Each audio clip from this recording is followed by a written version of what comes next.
Ang Diyos, oh.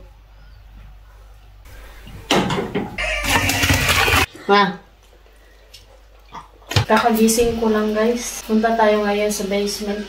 Kukunin ko yung mushroom na nakuha namin kahapon para hindi siya masira. Lutuin ko na. Romanian style.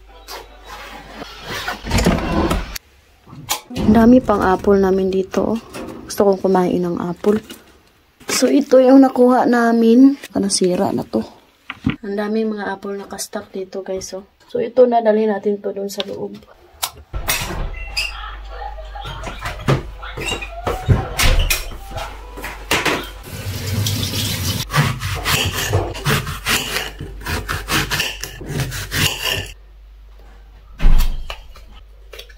Andito si Mama, guys. Tanungin natin siya kung pwede pa ba to. Mama! Hayde! Asa ibon na? No may bon? Ako lula padori. No may bono? Когда сюда подали? Yeah. Yeah. Да. Old na daw, guys. Tingnan niya daw kung madapa pag-smile. Tata, saliwan siya kusuro eh. Para kay tata. Ibon pa? Ibon pa daw, guys. So, ibon pa. Oh, di ba? Madapa nag-smile. Pwede pa daw to, guys. Ayan, oh. Nakita ko sa inyo kung paano to lulutuin ni Mama.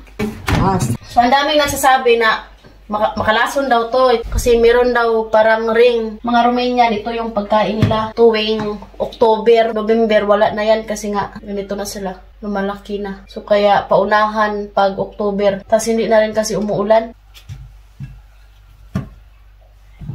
Ang Diyos, oh. Maganda pa. May bon? Ito yung lulutuin natin ngayon. Hindi pa rin nasayang yung pagpunta namin kahapon. Ito lang yung na-save.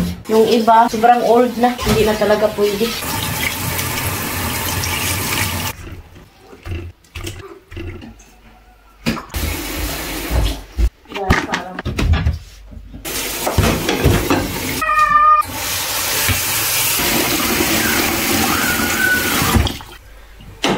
So, ibang style pala itong lutuin ni Mama. Para to kay Papa.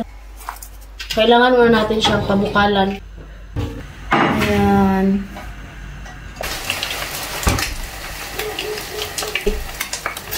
Muawas ni siya pag hindi mo tanggalon.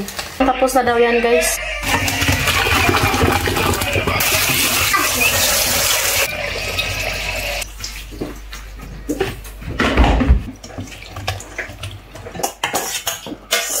Lagyan ng asin ulit.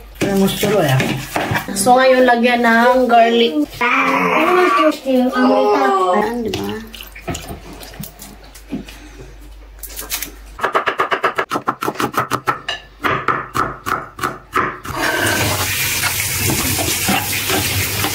Ganun lang kasimple, guys. Tikman din natin, no? Sapo na. Hindi pwedeng hindi natin tikman. Mabe? Ah, diba?